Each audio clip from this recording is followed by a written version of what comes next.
All right, so what is OOP?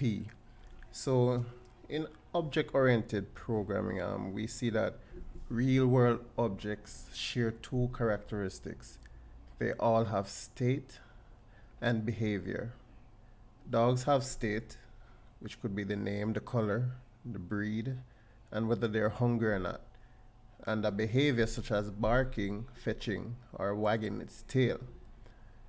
Bicycles also have state, right? Current gear, current pedal, cadence, current speed, and behaviors such as changing gear, changing the pedal cadence, and applying brakes.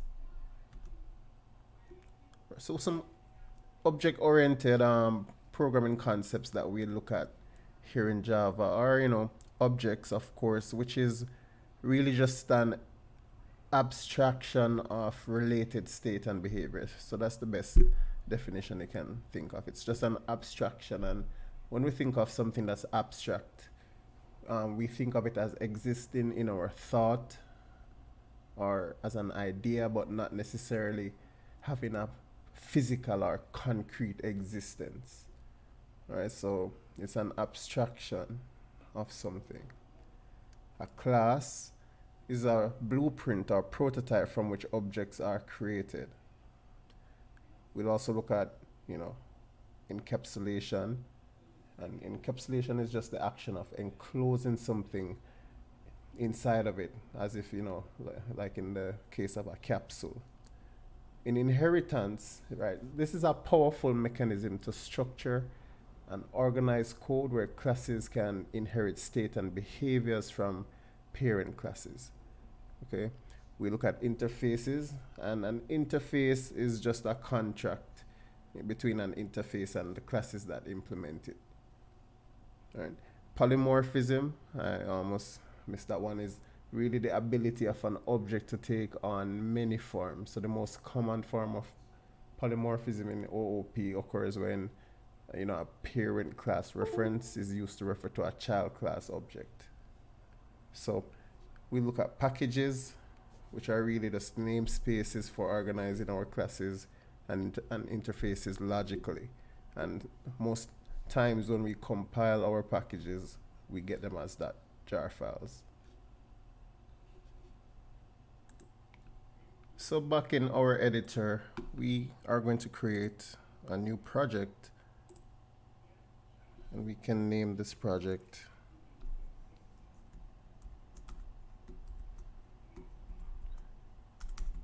Java OOP.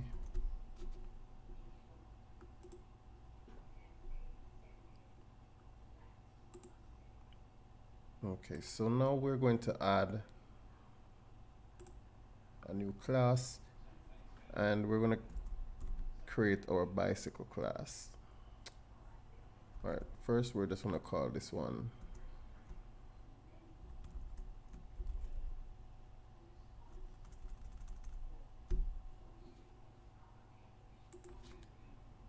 matter of fact, let's just call it my class. And my class will definitely have a public static main function. So click on finish. And here we have my class. So let me go ahead and remove this. So we can do an example here and create a new class. And let's say public class and create our bicycle class.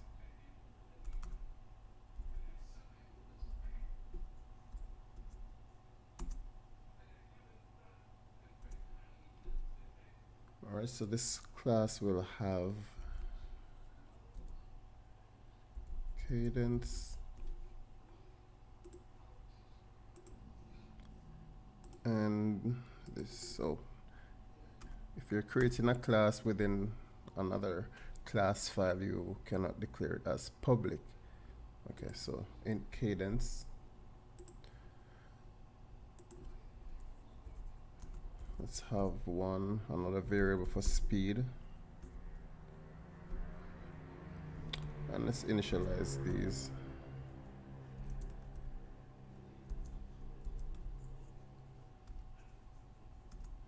and we can have a gear.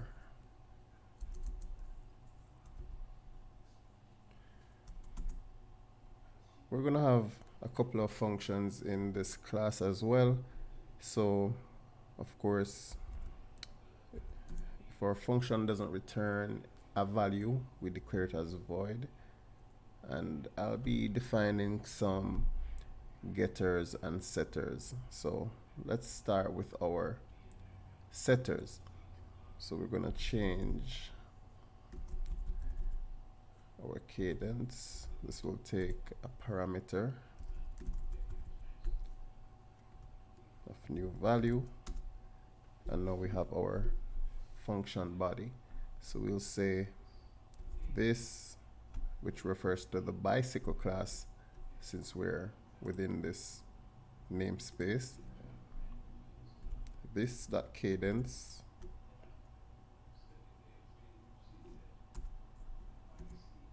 equals to new value.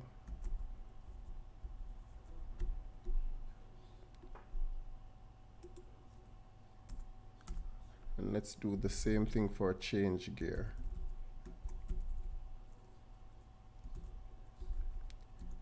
And I can use new value in each one of these functions because the scope, this new value variable, is only valid within the scope of this function.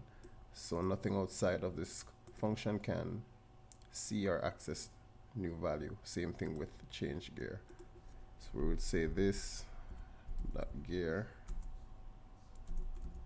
equals new value.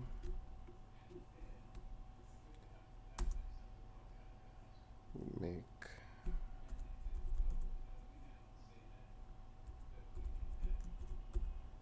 speed up.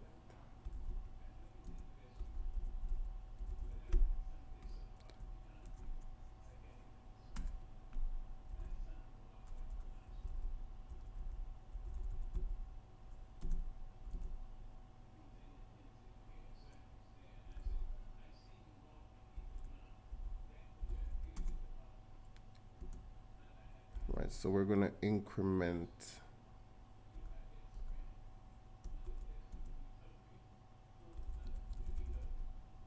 if I could spell it correctly, and we will do this for our apply breaks also. So I'll just copy this function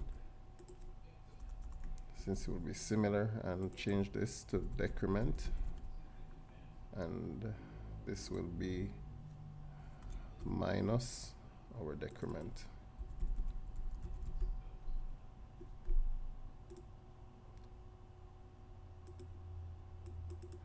And this should be apply breaks. Alright, so now I'll define a getter. So all of these are our setters, and now I'll define a getter, and we'll call it print states.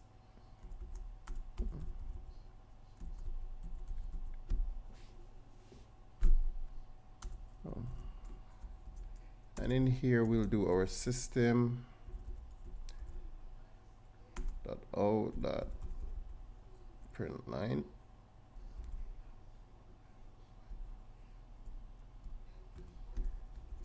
and we'll just say here cadence, and we can concatenate with our plus sign, cadence plus speed, speed,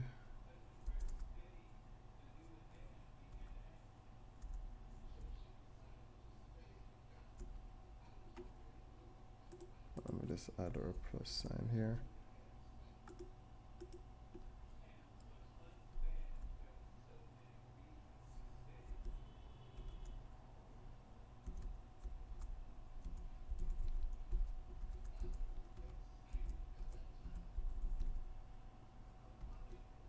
Alright, so now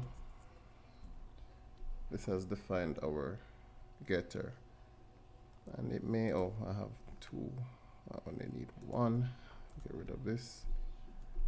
Okay, so now down here in my class, in our main function, we can now create objects from our bicycle. So let's test out our new bicycle class. We can say bicycle and call this one bike1 equals new bicycle.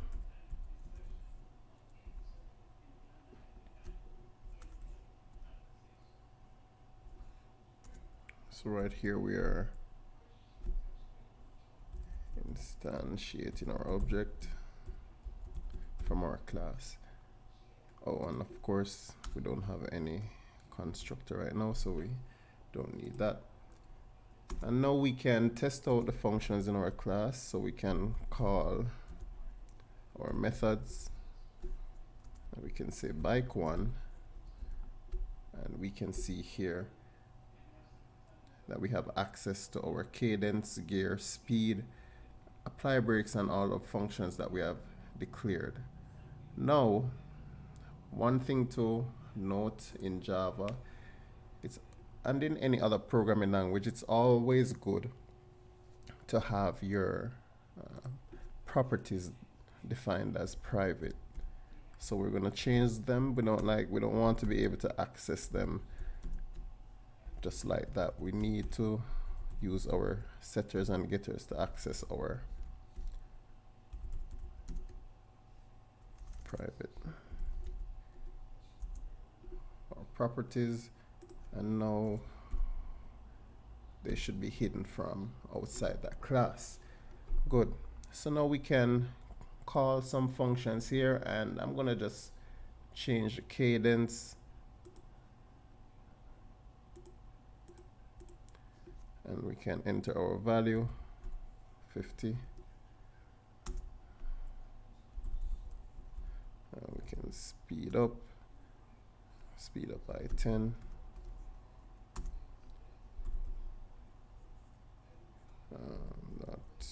Let's change gear. Let's change it to 3. And one more function. Our print states function. Alright, so we've instantiated our object, and now we're calling our methods that we have declared inside our bike class. So now we can run this. We click OK. And here we can see that our cadence is 50, speed is 10 to what we set it to, and our gear value is now 3. So that was a simple example in how to quickly set up a class and define an object from that class. In the next video, we'll be looking at inheritance and continuing with this example. So see you in the next video.